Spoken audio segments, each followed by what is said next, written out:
आज आपण सुकटीची भाजी बनवणार आहे. तर आपण ही सुकट स्वच्छ करून घेतलेलं आहे. ह्याच्यामध्ये खडे ही असतात. तर आपण ही सगळं स्वच्छ केलेलं आहे. आता आपण इथं कढई ठेवलेली आहे.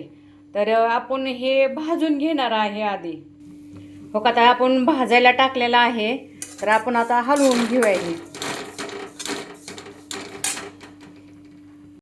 बघा, आता आपलं सुकट गव्हळं गव्हळं भाजलेलं आहे.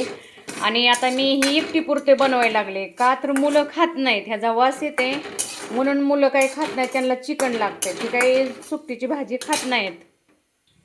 चला, आता आपलं सुकट भाजलेलं आहे. आता आपण हे काढून घेऊया ह्या ताटामध्ये. हा इथं आपण काढून घेतलेला आहे. परत आपण गॅसवर कढई ठेवू, त्याच्यामध्ये 2 चमचे तेल घालून घेऊ. तेल तापल्याच्या नंतर ह्याच्यामध्ये आपण एक कांदा चिरून घेतलेला आहे. तर एक कांदा आपण हे टाकून घेऊ. बघा, असा कांदा टाकून घेतलेला आहे.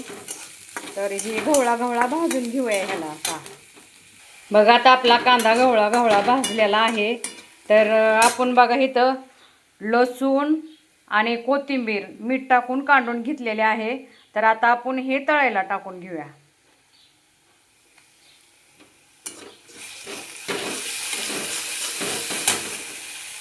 बघा, आता आपला कोथिंबीर लसूण पण भाजलेला आहे. तर आपण हे घरगुती मसाला, काळा आपला घरगुती मसाला आहे. तर आता हे आपण टाकून घेणार आहे आणि ह्याचा एकजीव करणार. बघा, हा पण तळून झालेला आहे. आता आपण ही सुकटी टाकून घेऊया आणि हिला चांगली अशी हलवून घेऊया या सुकटीला बी. आता बघा, एकजीव झालेले आहे.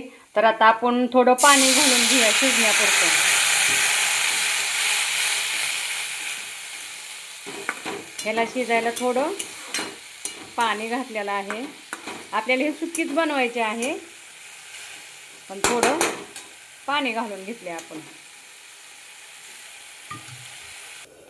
इथं 10 मिनटं हिला झाकून ठेवली होती.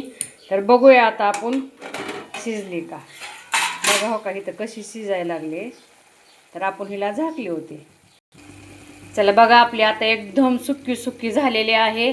आणि आपल्याला एक माणसासाठी बनवली होती म्हणून सुक्कीच करायची होती. तर बघा कसं तेल सुटलेलं आहे आणि एकदम चवीला छान असते ही. आणि तुम्हाला जर आवडत असेल तर कमेंट करून सांगा कशी बनवली ती. आणि तुम्ही मला फॉलो करा, सबस्क्राईबर करा.